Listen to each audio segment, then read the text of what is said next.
All right. So closing things off, I will talk about. At least I'll try to talk about Wu Assassins, right? Yes. This features, once again, Iko Uwais, or Uwais, whatever it is. Right. We were introduced to him through the awesome movie from 2011, The Raid Redemption. Yes. Which was one of my favorite movies of 2011. You would actually follow that up with The Raid 2. And I just want to talk briefly about just, the two of them, what made it work, right? So, we talked about it, off air, why the Raid Redemption works and whatnot. Yeah. Mainly it's just, not just because of the fight scenes and, just the choreography and just how brutal these fights were. But, watching over again, because I actually recapped, the Raid and the Raid 2. The use of space, Yeah. the use of the set, just the limited area where characters can move about. So like, all right, you have a hallway, you have a small room. So here's what you can't be doing some kind of elaborate kind of move. You have to go in quick, quick punches, quick kicks. Make sure they hit, make sure they direct, make sure a man bleeding in the end of this. And I mean, the story is just bare bones and simple, but it's just what they did in terms of camera work, just the kinetic, energy in terms of the action scenes, and just how brutal this, it all was. You know what I mean? Yeah. And of course, Iko shine. He played Rama. And one big criticism of that movie is that all the characters were one-dimensional and it's not enough characterization. He's just a Muslim and he's a cop and he's a good cop and he has a wife for the baby and his brother is working in for this drug lord and blah. But that was like the big criticism. But for me, it's an action film. That's the thing. Yeah, it's an action film. Yeah, and, you can make the argument that, it's a kick-up. You don't need to think about it. No, kick-up, it did the point is just a straightforward action film. Exactly. I would say it's reminiscent of, some, like, say, John Carpenter, like Assault on Precinct 30. It's like characters in a position, this is how they deal with it. That's it. That's all enough. And you learn enough about them to make a story. Yeah. So when they went into crooked cops, they didn't go too deep into it, though. No, but it's like, all right, you can understand what's going on. Yeah. Just enough information for you to work with. Right. So I imagine the director, Garrett Evans, I believe that's how you pronounce his name. Yeah, Garrett Edwards. Yeah, probably not Edwards, Evans. Garrett Evans. Yeah, Evans. Garrett Evans. Yeah, Evans. Right. So I imagine he probably looked at the criticisms because one detractor of the first Raid movie was my boy Roger Ebert. You know what I mean? He gave it, I think it was a star or 1.5. Oh, really? And see, the show is all about violence and it's all about characters killing each other, which people call him out on that review anyway, right? Okay. And he had to publicly defend it. Okay. Anyway, so I feel he just watched those reviews and say, all right, all they're fine, all they're getting enough characterization and the story too simple. Okay, here what I gotta do, right? I gotta give all their sequel try. Now, thing about it with me, the first time I saw it, the Raid 2, right? This was in 2014. I didn't see the Raid Redemption. I didn't see the first movie in quite some time, so I had to remember. This is the brother, and he ends up getting killed at the very beginning, right? But what kind of took me out of it at first? The first time I saw it was just how big it was. It was a 2.5-hour film. It felt more like a crime drama than anything else. Yeah. You know what I mean? It was just like it was a different movie. I could kind of tell it is in a way like, we just wanted to have another film with Iko in it. No, but it's okay. like, here's what people know him for the Raid, so let me just have Rama's character show back up and we call it Raid 2, right? It don't matter. Right, no, okay, so to me the Raid 2 had some interesting ideas. It just wasn't half-baked. It wasn't baked well enough. Agreed. It's not a perfect film. I thought the central plot was really clever and a really interesting idea. Yeah. Given the let's just call it the geopolitical nature of Indonesia. When you find out what really going on, it's like, that's a real cool idea. Yeah. It's a great premise. It's just the execution was really bad from a storytelling standpoint. Yeah. Because two things. Because they have such an open space, the sense of space don't make as much sense. True. The action, that's true. one. But the action set pieces are amazing. Yeah, I'll talk about the action in a bit. Right. Later. Secondly, they couldn't finish the plot. It was unfinished. And it does actually end on a cliffhanger though. Right. Now, in retrospect, what I wish the sequel did was touch on the police corruption because they kind of hinted it in the first one. I didn't expect that they would kind of push that aside. At first, in the very beginning, it's like, there's this list of corrupt cops, so we need to get at these guys. But then they didn't do that. I have to infiltrate this drug lord now, and he against these Japanese guys. It escalates in a weird way. And again, it's a cool idea. There's a really cool idea when you find out what's going on there. It's like, that's a really clever idea. Well, spoiler for the Raid 2. it's to do with Saudi Arabian terrorism. Yeah. Like, oh shit, that make real sense, and how this guy wanted to escalate it and he wanted to destroy the mob and destabilize the whole system, so his style of crime / terrorism could flourish now. Yeah. And using Indonesia as a hotbed for that. I like that. Right. That's great. But yeah, they just didn't fulfill it, and that's about it. Yeah. However, though, and don't worry, I'll get to Wu Assassin a bit. However, though, where this film, like, okay, yes, it is a little overambitious. I give it that, right? I have no problem when directors go ambitious and whatnot, Yeah. right? But I think that the ambitiousness works for the most part. 'Cause it's more or less telling people, hey, we could actually tell a legit story, even though you're getting your over-the-top action and, your kung fu set pieces, right? So, yeah, that is like a, just a fuck you to critics. Like, yeah, we could tell a great story. But imagine if they went with the whole police route, people would say, oh, it's the Departed or Infidel Affairs. Right, But yeah. they want to try a little bit, something a bit more different. And what I felt this was reminiscent of was Japanese Yakuza films. Right. Just this idea of, well, you have a man who in the ranks and he wants to be big, so he will team up with somebody else and try and take down the person that he loyal to, and all that loyalty and betrayal stuff. That's Yakuza shit, right? Right. Even right down the point that, yes, you have Yakuza characters here. And even further, you have enforcers, right, who will kill people in like the most brutal ways imaginable. So, yeah, this guy who had a baseball bat and a ball, and I like this little gimmick. He says like, just pass me that ball, please. yeah. And this chick, his sister, who have like these two hammers, and she will just claw hammers, and she'll just wheel down on you with that though. But yeah, what the show really excels in is just not just it's just so audacious though, and there's the scope of it, but really these set pieces, the action scenes. Yeah, they went above and beyond the Call of Duty just to entertain you, but it's brutal. Way more brutal than the first one in my opinion, but it just so intense, so well done, so well shot by the way. It just put Hollywood films to shame. It's even to the point where people are saying, dude, like, we don't need Hollywood movies anymore. Like, Raid 2 is this shit, bro. You know what I mean? Yeah, so I really do enjoy 1 and 2, Raid 1 and 2. I think they work. There's like this kind of weird symbiosis between the two of them. Like what you don't like about 1, you get in 2. What you don't like in 2, you get in 1, right? So it just kind of feeds off each other in a way, right? And of course, Iko shines. You give him a little bit more personality. It's like, all right, well, cool. I don't like being this cop, who in too deep, infiltrating this gang, and oh gosh, what about my wife and all that kind of stuff. So it's not too much characterization, but it's enough, right? So yeah, I mean, Iko is the man. So when we heard, okay, Netflix, Wu Assassins, Iko in this, it's like, all right, okay, as opposed to being in a Hollywood action movie, you gotta be in a Netflix show, okay. So what is Wu Assassins about? And does it have any relation to the Wu-Tang Clan? Actually, no, it doesn't. Even though I was wishing that I heard a song from, Wu-Tang Clan, remember, like a RZA or something like that. Didn't hear anything. Whatever. Okay, so basically, Iko plays Kaijin. He is a Chinese-Indonesian chef, right? So basically, they're playing, Chinese-Americans. So, props to Netflix for once again putting out another film, or this case a series, with mostly Chinese-American actors, so props to them, right? So he resides in San Francisco in Chinatown. I know he's a normal chef. He's doing this thing, right? But what happens is that his brother, his name is Lu Jin. Yeah, he owns a garage, by the way. So he basically have ties. Their dad basically, quote unquote dad. So it's more or less like he's a triad leader, right? His name is Uncle Six. He's played by Byron Mann, aka Ryu from Street Fighter, aka one of the best characters from friggin' Man with the Iron Fist. Yeah. If you remember that, yeah, I thought that he was like the best character in the whole show just because of how over the top he was and how much fun he was having playing a bad guy, right? But anyway, so he running this big triad syndicate in San Francisco, and basically Lou kind of have ties to him. It's like, all right, I will, help you out ever so often. I still kind of connected to you, because you're my dad now, right? Kaijin, on the other hand, since he's adopted, he's like, well, you know what, I appreciate all the stuff you do for me, but you're still a gangster, and I don't like what it is you're doing. So I just want to be independent. So one thing leads to the next. Some rival gangs almost beat Kai, and he had to do fight way out of that. And the process of escaping his restaurant, like he just jumps into, he was doing this food truck thing, this little food truck business, right? Some guys try to attack him because he have relations with Uncle Six. So he ends up driving off, and he ends up knocking down this woman by accident, right? This Chinese woman. Right.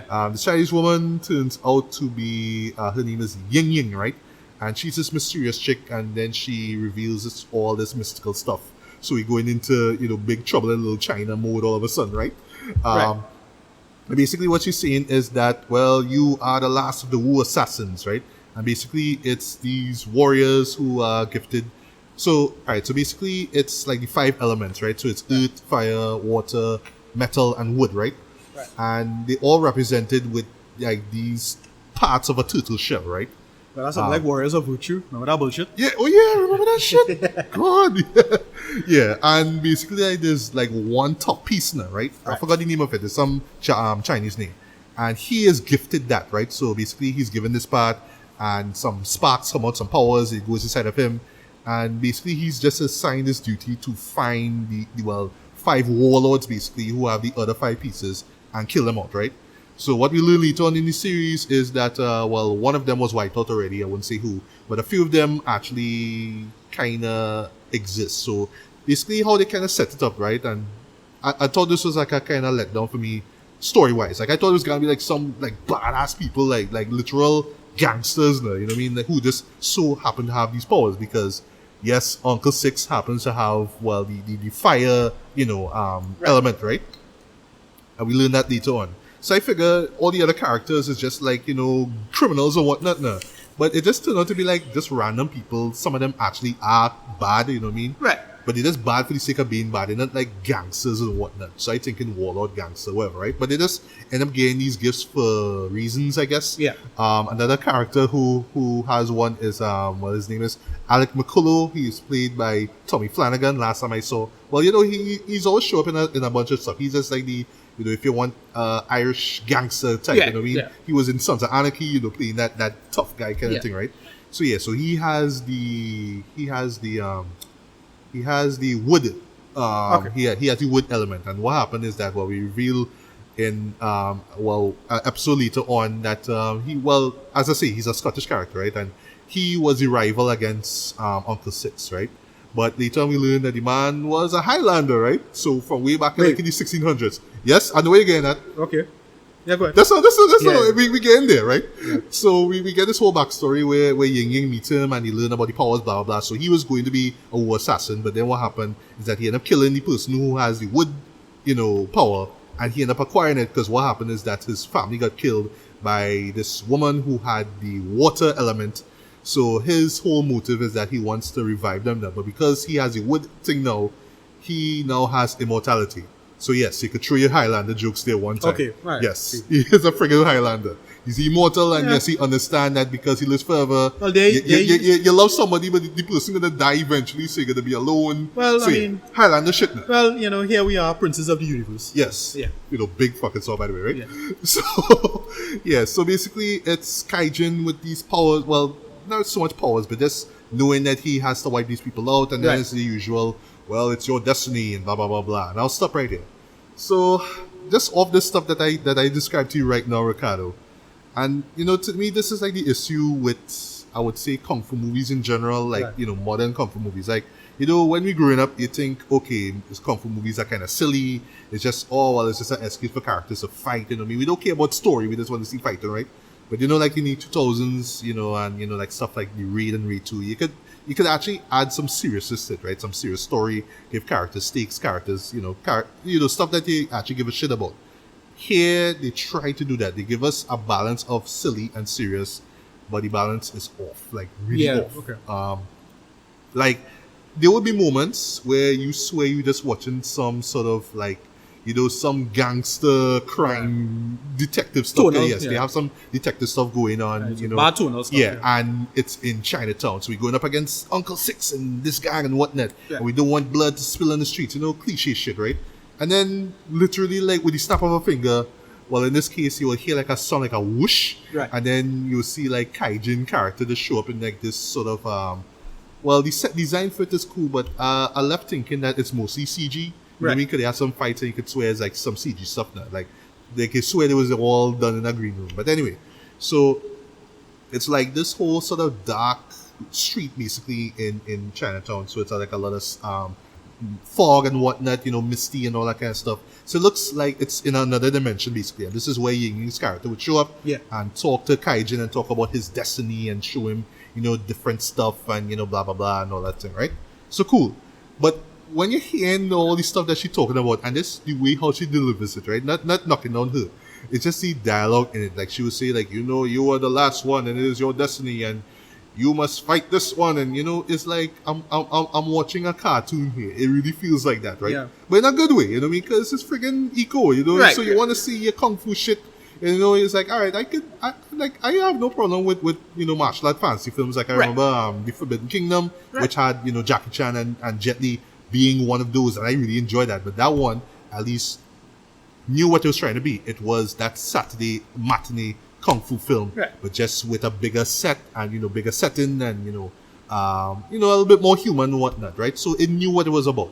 In this case here, it's like, all right, we want to be silly, we want to give you the kung fu shit, but unfortunately, don't give you enough of it. Right. They also have to cut back to the gang stuff and whatnot. Let's make things serious. So yeah, really bad, really big tonal shift throughout this entire series here.